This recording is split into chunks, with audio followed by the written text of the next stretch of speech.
Hola, ¿qué tal? Vamos a hablar ahora de la evolución histórica de la farmacología. Seguramente la historia comienza cuando un individuo decide emplear por primera vez una planta para aliviar los síntomas de una enfermedad. Y la medicina a base de plantas se ha practicado en casi todas las culturas desde la antigüedad, incluyendo a México, por supuesto. En el año 3000 a.C., los babilonios registraron en tablillas de arcilla las primeras recetas que se conservan hasta nuestros días. Por el año 2700 a.C., los chinos registraban un gran herbario denominado Pen Sao, que era un compendio de 40 volúmenes con remedios a base de plantas medicinales. En escrituras de Mesopotamia se describe el uso de plantas como la acacia, que es parecida a la canela, el tomillo y la dormidera o amapola real. Y en el código de Hammurabi, 1700 a.C., se describe el uso del regaliz, entre otros remedios.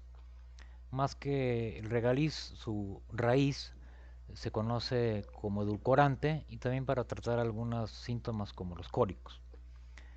Este código se conserva en el Museo del Louvre en París, Francia. En 1500 a.C., los egipcios recogieron sus remedios en un documento conocido como el Papiro de Ebers. 20 metros de largo, 7000 sustancias medicinales, 800 fórmulas cuantitativas y se describe el empleo de escila, aceite de ricino, opio, sulfato de cobre, azufre y hierro, todo con fines terapéuticos. Muchas de estas recetas sin duda muestran con gran claridad un origen mágico, ya que junto con los ingredientes incluyen conjuros. Y se utilizaron ingredientes como sangre de lagarto, un libro viejo cocido en aceite, el fémur de un horcado y excrementos o órganos de animales domésticos, y se conserva en la Universidad de Leipzig, Alemania. La Edad Oscura es una etapa que transcurre desde el colapso de los reinos micénicos por el año 1200 a.C. hasta el inicio de la época arcaica griega en el siglo VIII a.C. Y está caracterizado por la falta o la escasez de fuentes de información que hacen muy difícil reconstruir la realidad histórica de esa época. Poco se sabe de la farmacología durante la Edad Oscura, aunque sin duda la medicina natural seguramente se siguió practicando, a pesar de que hay pocos registros de los acontecimientos históricos. La farmacología, como la medicina, no podía evolucionar hasta que la disciplina científica fuera legitimada por las doctrinas religiosas de la época. A Hipócrates se le atribuye una vasta obra de 53 libros y describe que el organismo estaba regido por cuatro humores: sangre, flema, bilis negra y bilis amarilla, y que su desequilibrio producía las enfermedades. Y cita fármacos como escila, opio, genciana, beleño, azufre y arsénico. Y él libera la medicina de la parte mística. Se le considera como el padre de la medicina. Les dejo el juramento de Hipócrates, que es un documento histórico, que era el que se juraba al finalizar la carrera de medicina y que contiene cuestiones éticas muy interesantes que vale la pena leer como dato histórico. Aulo Cornelio Celso, por ahí vivió del año 25 a.C. al 40 después de Cristo, escribe un tratado de medicina que dividió con criterios médico, terapéutico, dietético, farmacéutico y quirúrgico. Sin embargo, este tratado permaneció desconocido hasta el siglo XV. En esta obra también se dividen los fármacos en purgantes, vomitivos, sudoríficos, narcóticos y estimulantes. Plinio el Viejo, que vivió del año 23 a 79 después de Cristo, era un médico militar que escribió una gran enciclopedia sobre los reinos vegetal, animal y mineral. La llamó Naturalis Historia, o sea, historia natural.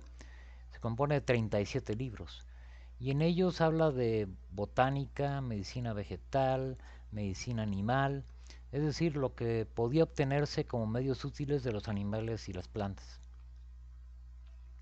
Scribonius Largus, alrededor del año 47 después de Cristo, era médico del emperador Claudio, escribe esta obra de Compositiones Medicamentorum, que es un formulario farmacéutico con un gran número de preparaciones, algunas simples y otras complejas.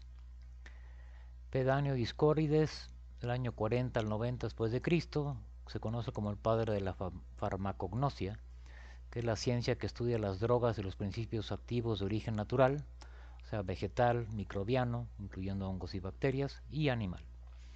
En su obra llamada De Materia Médica, dividida en 5 libros, describió cerca de 600 plantas, 35 fármacos de origen animal y 90 de origen mineral.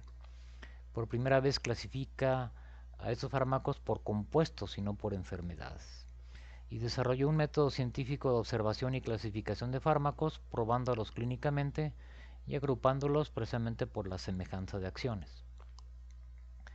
Galeno, que vive del año 129 al 200 después de Cristo, el médico de los gladiadores, el facultativo personal del emperador Marco Aurelio, transforma la teoría humoral a la teoría racional y sistemática para clasificar a los fármacos.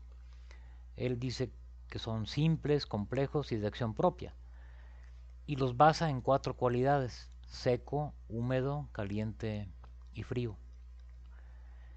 En el siglo XVI los árabes sometieron a los fármacos a reglamentos e inspecciones y se produce el primer formulario farmacéutico.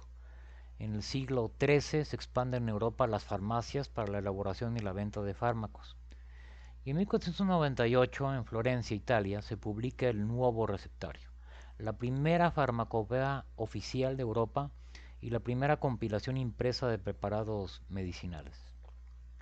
Paracelso, que vivió de 1493 a 1541 y cuyo nombre completo era Theophrastus Philippus Aureolus Bombastus von Hohenheim, qué bueno que le decían Paracelso, dedicado a la química y a la alquimia, desecha la teoría humoral de Galeno, elaboró la tintura de opio que llamó láudano e introdujo el mercurio para tratar la sífilis.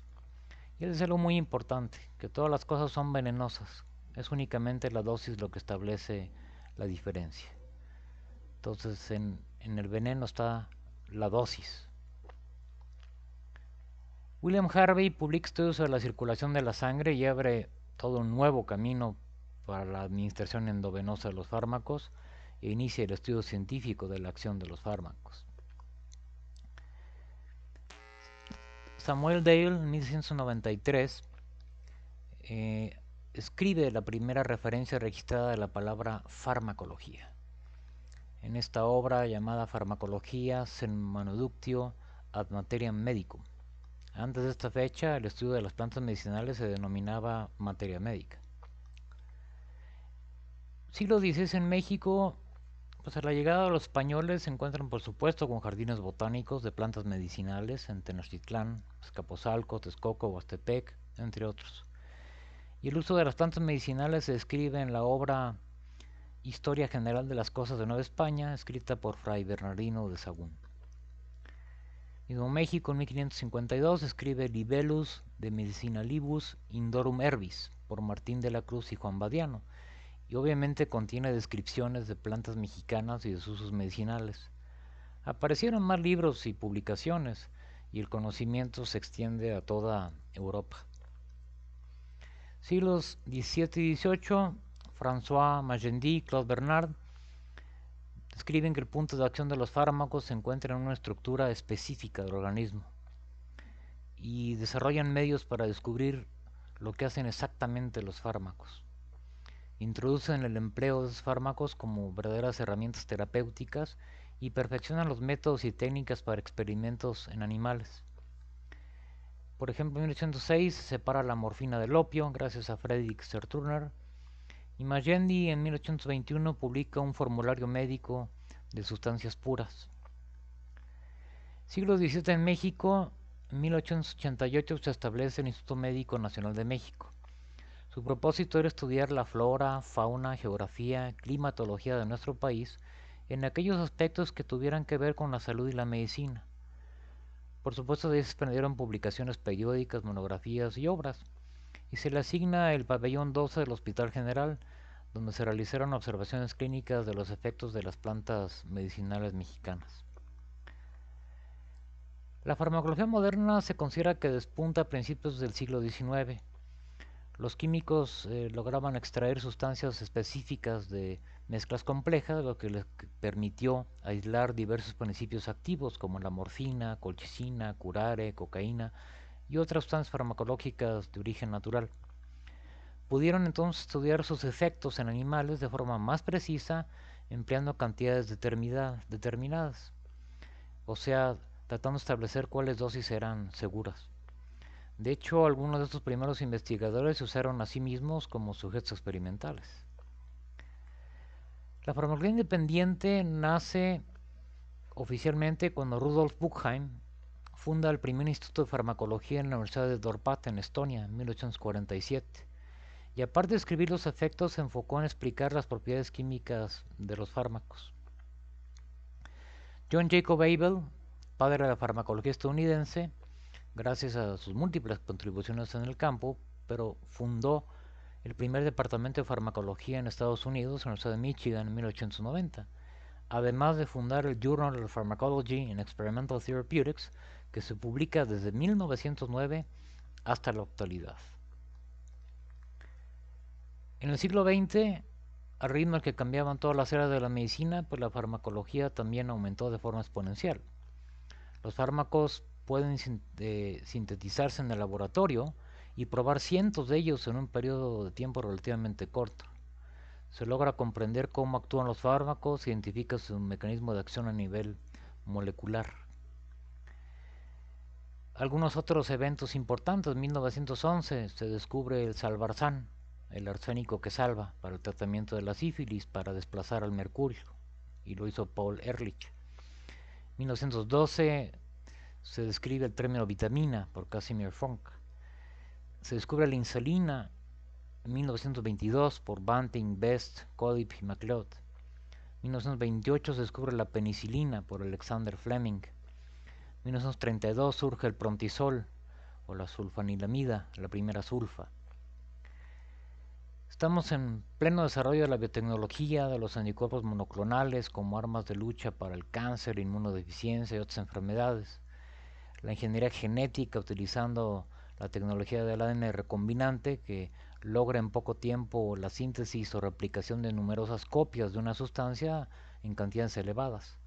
Y como ejemplos tenemos la somatostatina, la insulina, los interferones, la streptokinasa y la eritropoyetina, entre otras. Un paso importante y definitivo en el desarrollo de la terapia génica fue cuando se informó la secuencia y mapeo de todos los genes, o sea, lo que se llama el genoma humano, el 14 de abril del 2003. Un proyecto que inició en octubre de 1990 y que costó alrededor de 3.000 millones de dólares. La farmacología tiene mucho que dar. Se han abierto muchas puertas y el camino aún es largo. Pero no debemos olvidar los principios básicos. Uno, que el empleo de los productos deben ser para aliviar el sufrimiento humano. Y dos, que el propósito siempre será centrarse en el paciente y mejorar su calidad de vida. Con esto en mente, cualquier vacuna, cualquier fármaco, cualquier compuesto que se desarrolle tendrá que basarse en eso, en la seguridad, en la eficacia y en el bienestar de los pacientes. Muchísimas gracias por su atención.